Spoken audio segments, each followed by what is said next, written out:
So, good morning and welcome to the Deep Dive into Death. I'm your host, Malia Baich, and you can find me here at findingrealm.com and over on YouTube, X, and Substack. So, today I'm going to share my love letter to you, the caregiver. And so, I just want to put a tiny bit of context into some of this. It's early in the morning, we're having our coffee together. This might become our regular routine.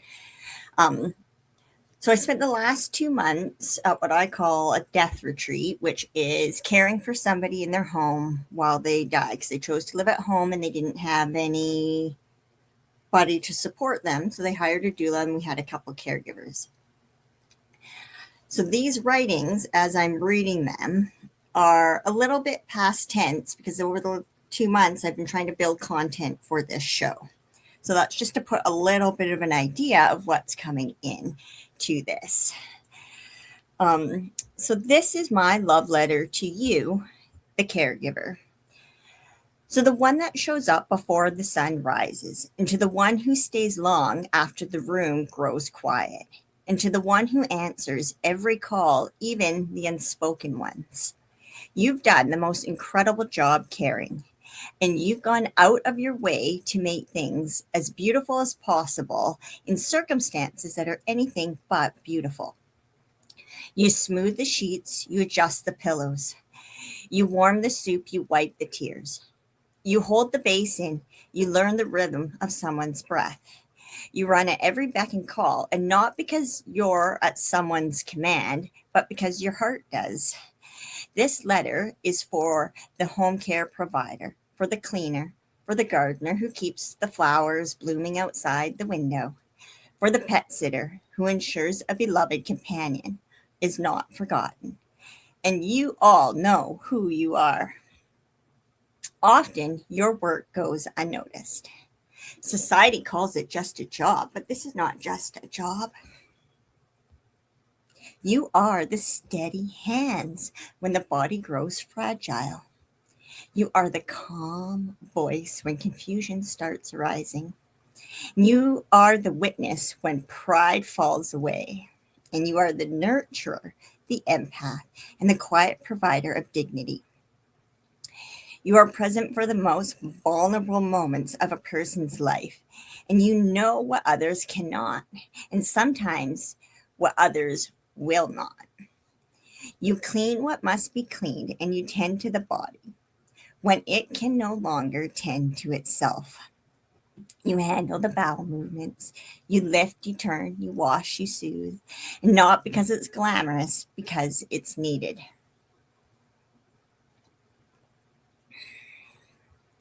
You hear the heartbreaks. You witness the loneliness that settles into the room when visitors leave. You become the familiar face in a season of profound uncertainty. And you keep the home alive even as if life itself is slowly leaving.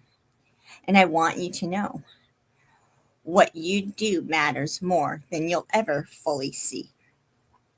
Every small act, every folded towel, every gentle touch, every quiet reassurance becomes a part of someone's final chapter. You are woven into endings, and that is sacred. And I noticed something about you. Your grief often goes unrecognized. It accumulates quietly, and it compounds in layers, and it settles into your body without ceremony. And one day you are adjusting medications, fluffing pillows, timing meals, answering the calls, gardening, cleaning, walking the dog. And the next day, the routine that shaped your day is completely gone. And what was constant becomes silent. You're not just losing a client, you're losing whose rhythms, someone whose rhythms you knew, someone whose breathing you could recognize from another room, someone whose preferences, moods, fears carry you into awareness in every single day. Whether spoken or not, a bond has formed. And with death, this hardship, you rarely have space to name. Your needs get pushed aside, and suddenly the family arrives. Decisions are made, Then suddenly you step back and everyone gets to go first. You were left wondering where you fit. Were you family? Were you staff? Were you both? Were you neither? It's confusing. And as the veil fades, it can feel like a brick wall crashing down. What just happened? You knew it was coming. I mean, you watched the decline, you prepared everything in daily life, you heard the changes in the breathing, and you told yourself you were ready. But then the moment arrives with readiness, and it does not always arrive within it. There's often this quiet whisper inside you that says, just one more time, one more conversation, one more turn of the body, one more cup of tea, one more ordinary moment. But death does not follow a linear schedule. And we like to imagine it does. We create charts and shifts and calendars. And long term care, there are rhythms, there are visiting hours, there's rotations, and yes, sometimes predictability. But a death at home is a little different. At home, it interrupts dinner, it happens between laundry loads, it unfolds in the middle of an ordinary Tuesday. And there's no overhead announcement, no formal handover, no structured debrief, just stillness and then absence. And often you return home carrying more than your bag. You carry their last breath. You carry the weight of being steady for everyone else. You carry the question no one thinks to ask you. So let me ask you this: who holds you? Who notices the way that your shoulder drops when it's over? Who sees the grief that has nowhere official to land?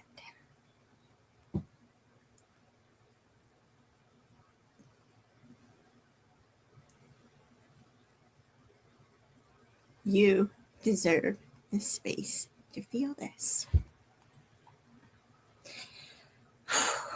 It's a tough one.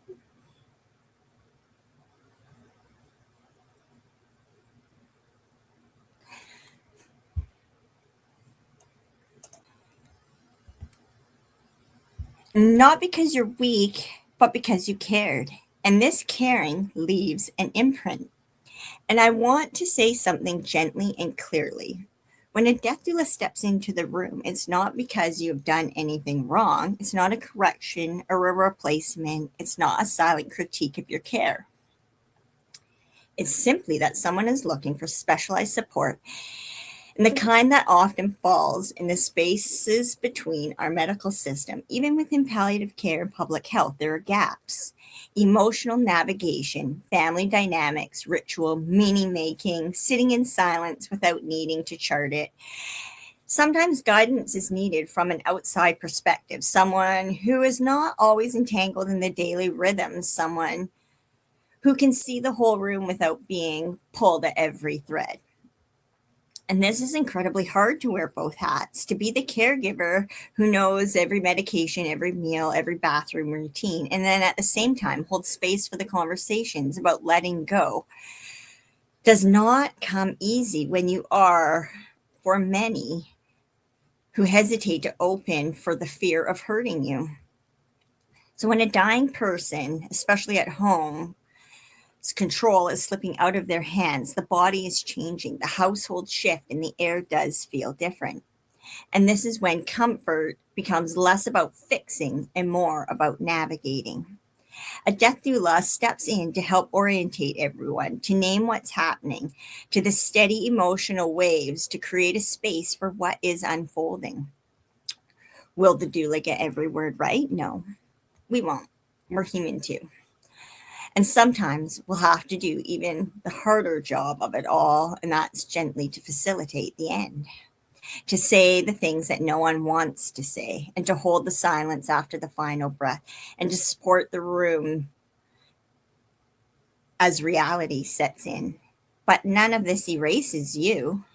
If anything, it only works because of you, because you built the trust, and you held the body, and because you done the invisible labor day after day. A doula doesn't replace the caregiver, doula joins the circle. And when it's done well, it's not about who did what, it's about making sure no one carries the ending alone. And as you prepare for those final moments, I want to speak to your heart. You are not just losing a job, you're losing someone whose daily life is intertwined with yours, someone whose breath you monitored, someone whose discomfort you anticipated, and someone whose rhythms shaped your own. You're losing a relationship, and that deserves to be honored. Healthy grief does not mean you're undone, it means you cared. So, how do you care for yourself as you prepare for their last breath? You begin by allowing the grief to exist before death. Anticipatory grief is real. You may feel it in your chest, in your exhaustion, and in the way you linger a little longer in the doorway. Name it. Speak it to someone safe. Write it down. Pray it out. Walk it out. Don't wait for permission. And when someone comes, if you're left with yourself, feel what arises.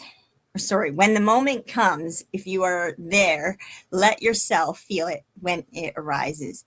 You do not have to be the strong one forever, and you do not have to hold everyone else together after it happens. Step outside. Breathe air that is not heavy. Wash your hands slowly and intentionally, not just to cleanse, but to release. Create a small ritual for yourself. Light a candle, say their name. Place your hand over your heart. Acknowledge, I was a part of your journey. And if you're not invited to the formal goodbyes, create your own. Grief needs movement, it needs witnessing, and it needs time. And remember this, your love did not end when their breath did, but your responsibility did. You're allowed to lay it down, and you're allowed to rest, and you are allowed to miss them, and you're allowed to continue living fully without guilt. Because you did just not perform a task, you showed up, and that matters.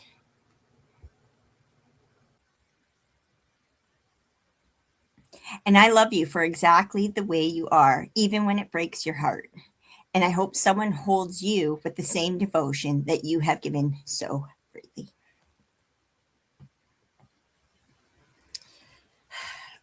So this one was a particular hard one for me.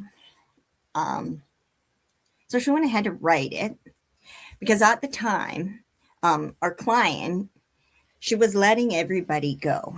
So one of the people that I thought was going to be my main support to help me, where we would do shifts, there would have been four of us. She let go the person I wrote this for, and it kind of came to a shock for all of us because this lady had cared for her for a while. And she's also a dear friend of mine. So, you know, as you see some of these episodes evolve, you're going to see how the people dynamic changes and not how you expect it. Even her other main person, as she was rolling into it, said, I want Malia to spend the night every night. And that's where I ended up calling it my death retreat. So even when you think you have a plan, it doesn't always work that way. Yeah. Interesting. People are interesting. Yeah. So you'll find some of these episodes will be quite emotional, and you'll find some of them will have some spice and some anger behind it. And you'll find some just have some total logistics of how the industry works. The death industry, I like to call it, because I want to name it. That's really important. Yeah. Okay, so let's figure out how to put these slides back up. Oh, did that work? I think so. So once again, I'm Malia, and you can find me here on X, YouTube, and Substack. Please like, share, and subscribe, and you will find me over here at findingrealm.com. Give me a little grace for my website because I'm still piecing it all together. I'm trying to learn all this stuff myself. Yeah. Okay, other than that, I'll see you on the next episode. My goal is to do 2 a week because I've got a lot of content now. Have a good day.